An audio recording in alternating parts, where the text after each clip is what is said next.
Hello guys, and welcome back to DarkHorse FM, and in today's video we actually have a unique tactic testing video, and we're going to be looking at the most downloaded tactic in Football Manager 2022 on the FM Scout community.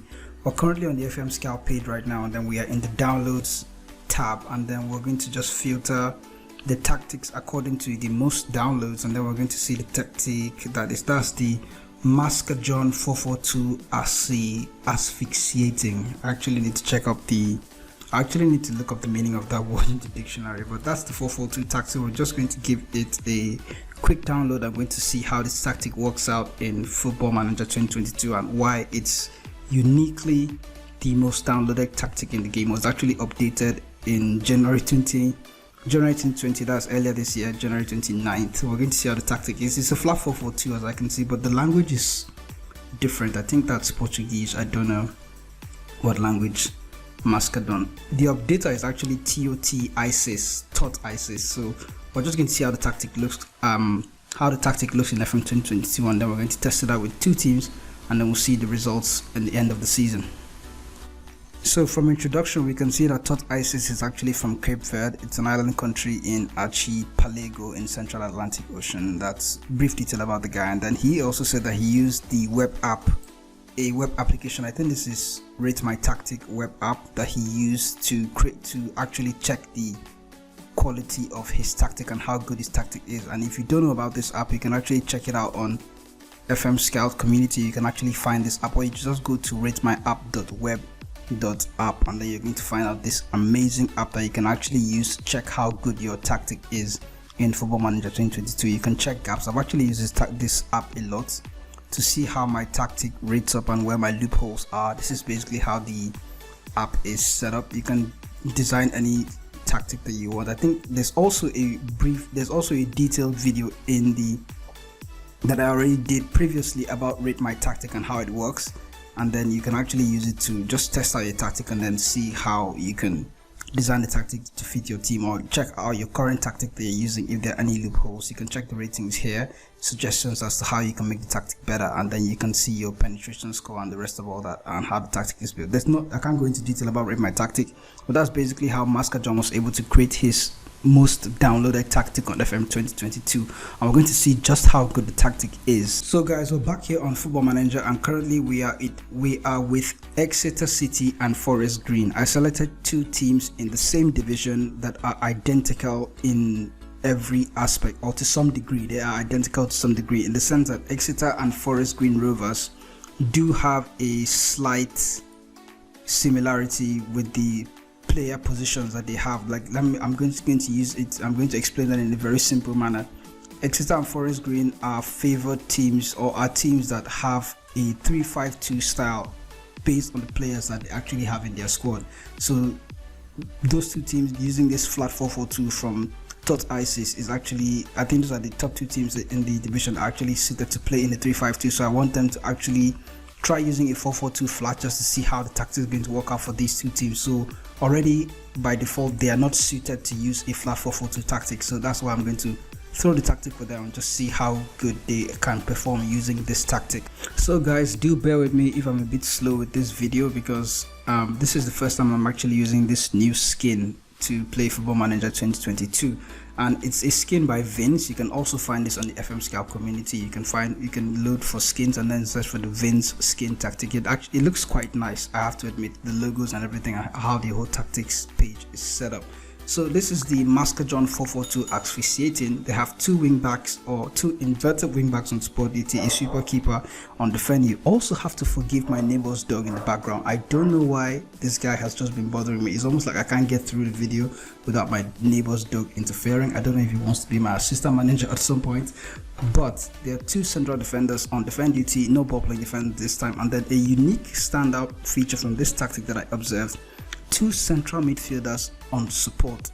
It almost looks like Maskadjon's tactic is designed for lower league sides, and there are two wingers out wide as well. So the inverted wingbacks are going to cut inside, and then the wingers on attack duty are actually going to get forward. And then also something that is unorthodox with tactics is Maskadjon is using two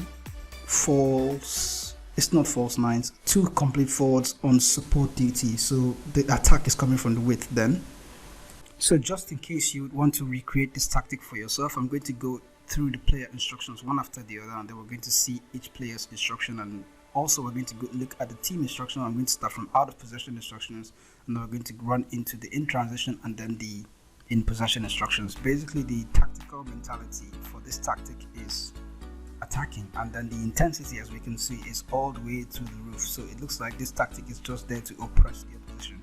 So starting with the goalkeeper, then we have a super keeper on defend duty with fewer risks and tackle harder. Inverted wingbacks are on support. A lot of instructions for them, by the way.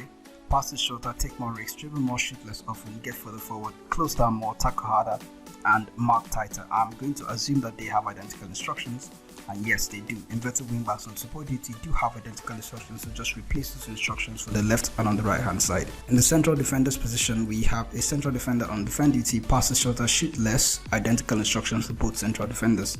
The winger on attack duty on the left hand side and on the right. Winger on attack is tackle harder and mark tighter. They also have identical instructions, both wingers on attack duty.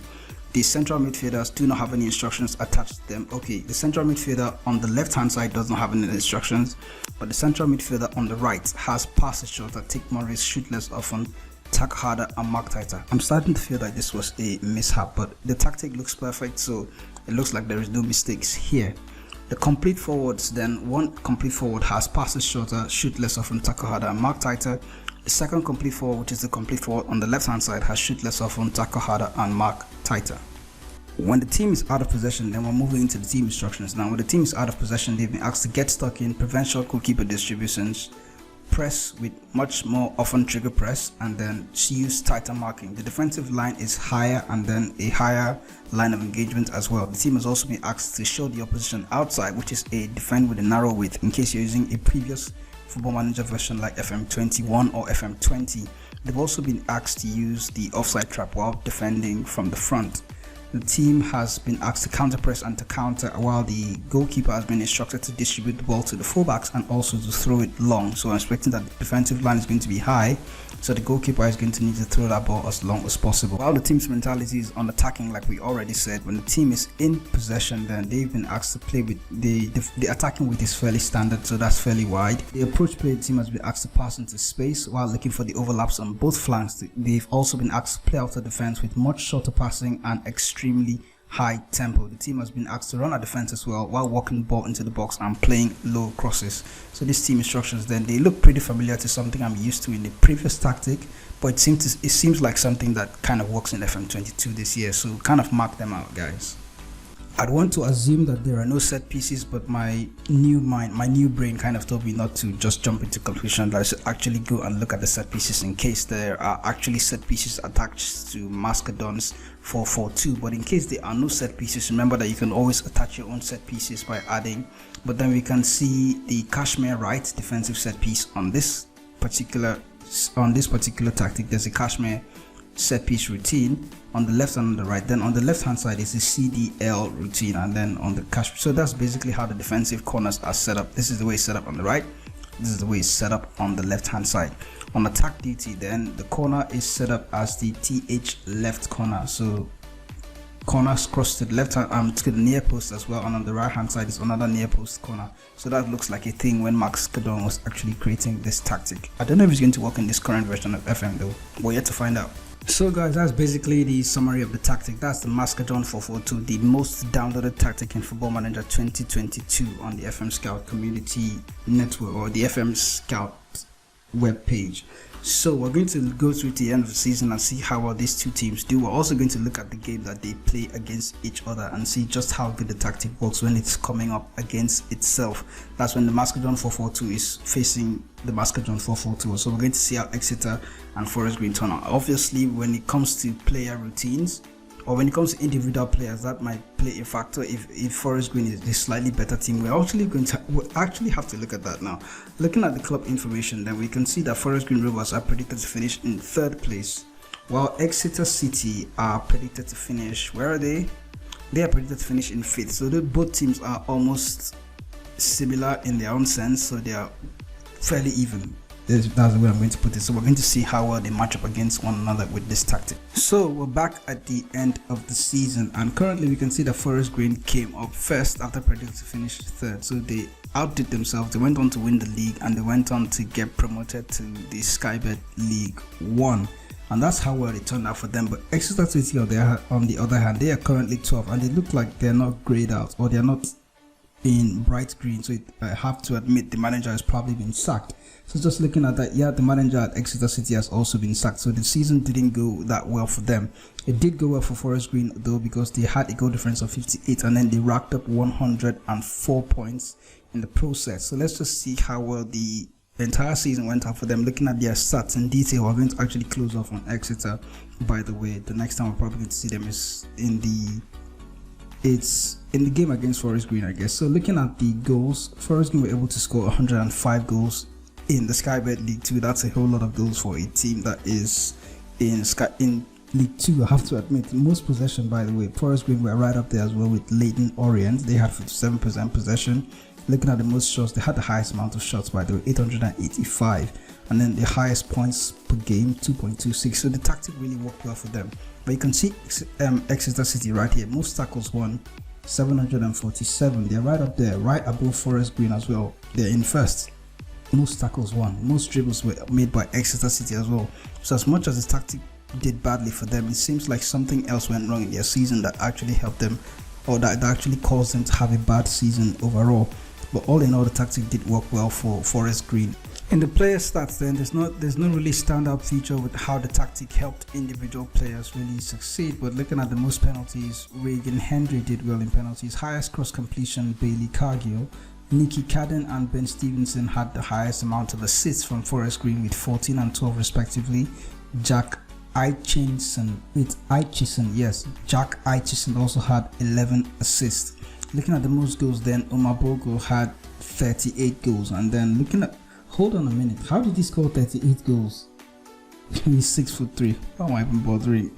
I'm probably going to sign Omabogo in my the next time I actually go for a League 2 save.